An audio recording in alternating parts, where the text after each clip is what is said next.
हम chapter number 12 का आगाज़ कर रहे हैं और ये इस सिलसिले का पहला लेक्चर है।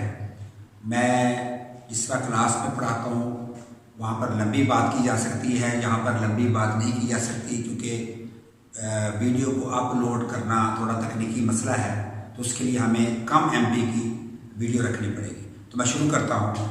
चैप्टर नंबर जो है वो 12 लेक्चर 1। ये जो है इस चैप्टर का नाम है इलेक्ट्रोस्टैटिक्स।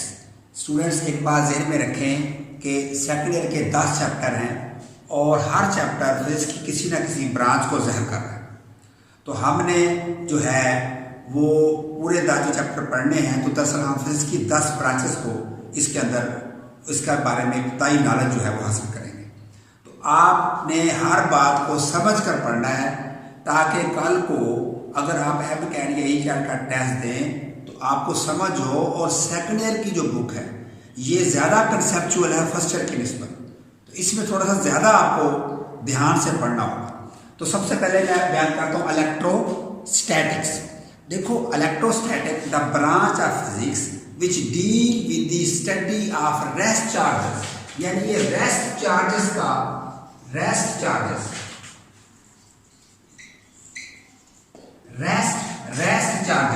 ठीक है। तो अब ये रेस्ट चार्जेस की स्टडी के बारे में जो है वो इल्म है वो इलेक्ट्रोस्टैटिक्स है। अब सबसे पहले हमने ये देखना है कि चार्ज क्या है। अगर हमें चार्ज की समझ आएगी तो हम इलेक्ट्रोस्टैटिक के बारे में बात करेंगे। देखिए, जो चार्ज है इसको आम तौर पर हम यूँ कह सकते हैं कि अगर कोई बॉडी किसी दूसरी बॉडी को अट्रैक्ट करे या रिपेल करे तो वो बॉडी चार्ज होती है। तो ये इसकी आम एक डेफिनेशन है। अब ज़रा ध्यान से सुनिएगा मेरी बात, में थोड़ा तेज़ बोलने की कोशिश कर रहा हूँ ताकि मैं ज़्यादा कवर कर सकूँ। तो आप तवज्जो से ज़रा देखें कि जो इलेक्ट्रोस्टैटिक है वो रेस्ट चार्जेस के बारे में इल्म है, ठीक है, इसकी स्टडी है। लेकिन पहली बात यह कि चार्ज क्या है, और उसकी मैंने आपको एक डेफिनेशन बताई है कि जो बॉडीज अट्रैक्ट कर सकें या रिपेल कर सकें वो चार्ज होती है। लेकिन ये एक मुकम्मल डेफिनेशन नहीं है, क्योंकि देखें ज़मीन भी चीज़ों को अपनी तरफ खींचती है, अट्रैक्ट करती है, तो ये तो चार्ज नहीं है। तो इसकी जामे जो डेफिनेशन है वो देखें, उसको मैं समझाने के लिए आपको कोशिश करता हूँ। देखिए, हमारे पास है सोडियम। सोडियम के अंदर जो है कि आउटर ऑर्बिट इसमें 11 जो है सोडियम में ऑर्बिट्स में 11 जो है वो इलेक्ट्रॉन होते हैं। अब आखिरी ऑर्बिट में 1 है और आपको पता है कि सोडियम में 11 ही प्रोटॉन है और 11 ही इलेक्ट्रॉन है। तो सोडियम जो है वो बुनियादी तौर पर एक न्यूट्रल पार्टिकल है।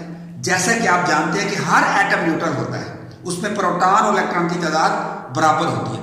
लेकिन अगर हम यहाँ पर एक इलेक्ट्रॉन को बाहर निकाल दें तो इसमें जो है वो इलेक्ट्रॉन जो है वो 10 रह जाएंगे और प्रोटॉन इसके न्यूक्लियस के अंदर जो है वो वही रहेंगे 11, क्योंकि प्रोटॉन की तादाद तब्दील नहीं होती।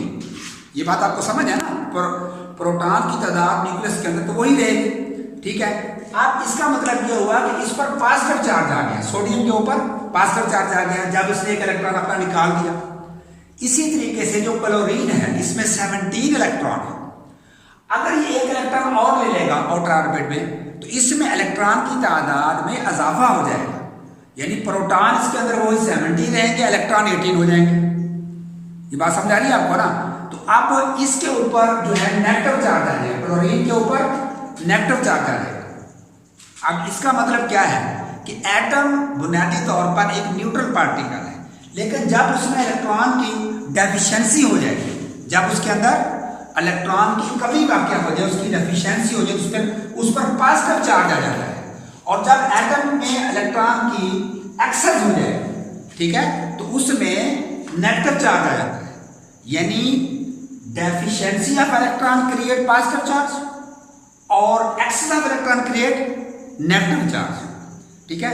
तो इसका मतलब यह है कि बॉडीज पर चार्ज इलेक्ट्रॉन की एक्सेस या डेफिशिएंसी से पैदा होता है।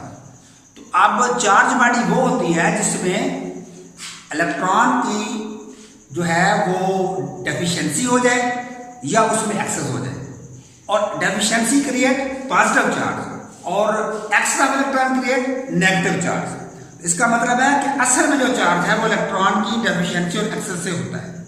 इसकी हम और एक डेफिनेशन बयान कर सकते हैं कि वो बॉडी चार्ज होती है जो अपने इर्द गिर्द इलेक्ट्रिक फील्ड पैदा करे, जो अपने इर्द गिर्द क्या पैदा करे, इलेक्ट्रिक फील्ड। अब इलेक्ट्रिक फील्ड आगे जाके मैं बयान करूंगा, लेकिन यहां मैं बता देता हूं कि ये वो रीजन या स्पेस होती है किसी भी चार्ज के गिर्द, वो रीजन या स्पेस होती है जिस पर वो दूसरे चार्जेस के ऊपर फोर्स ऑफ अट्रैक्शन लगा सके या रिपल्शन लगा सके, उस रीजन या स्पेस को इलेक्ट्रिक फील्ड कहते हैं। ठीक है, और जो बॉडी इलेक्ट्रिक फील्ड पैदा कर सके वो चार्ज होती है। ये इसकी एक टेक्निकल डेफिनेशन है।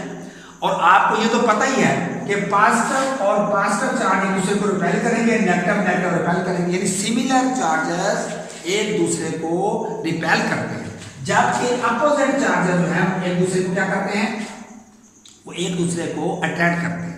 तो ये बात आपके ज़हन में होनी चाहिए कि जो सिमिलर चार्जेस होते हैं वो एक दूसरे को रिपेल करते हैं और डिसिमिलर चार्जेस, अनलाइक चार्जेस जो है वो एक दूसरे को अट्रैक्ट करते हैं। तो ये चार्ज की जो बुनियादी जो डेफिनेशन है वो यही है कि ऐसी बॉडी जो इलेक्ट्रिक फील्ड पैदा कर सके, यानी दूसरी बॉडी को अट्रैक्ट या रिपेल कर सके। और ये कैसे पैदा होती है, ये बात आपने ज़हन में रखनी है कि ये इलेक्ट्रॉन की डेफिशिएंसी या एक्सेस की वजह से पैदा होती है। तो ये जो है चार्ज के हवाले से आपको ये बात याद रखनी होगी। इलेक्ट्रोस्टैटिक क्या है, the branch of physics which deal with the study of rest charges, और चार्ज क्या है ये मैंने आपको बताया है। तो इस बात को आपने ज़हन में रखना है। इसी बुनियाद पर आगे कूलम लॉ होगा कि to point charges attract or repel each other with a force which is directly proportional to the product of their charges and inversely proportional to the square of the distance between them। यानी coulomb law हमें यह बताता है कि कोई charge किसी दूसरे charge को कितनी ताकत से अट्रैक्ट कर सकता है या रिपेल कर सकता है। ठीक है, और उसके दरम्यान में कितना फासला हो तो उस फासले के लिहाज से उसकी फोर्स ऑफ अट्रैक्शन या रिपल्शन क्या हो। तो वो क्या है, द फोर्स ऑफ अट्रैक्शन और repulsion between two point charges is directly proportional to the product of their charges and inversely proportional to the square of the distance between them.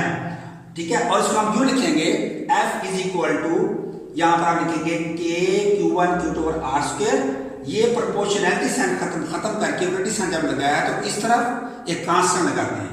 तो वो जो कांस्टेंट है K वो बराबर, उसकी value बराबर होती है 9 × 10⁹ न्यूटन मीटर स्क्वायर पर कूलम स्क्वायर। और एप्सिलॉन नॉट जो है ये परमिटिविटी ऑफ फ्री स्पेस है और इसकी वैल्यू होती है 8.85 10⁻⁻12 कूलम स्क्वायर पर न्यूटन मीटर स्क्वायर। तो इसको आपने याद रखना है, जो परमिटिविटी ऑफ फ्री स्पेस है।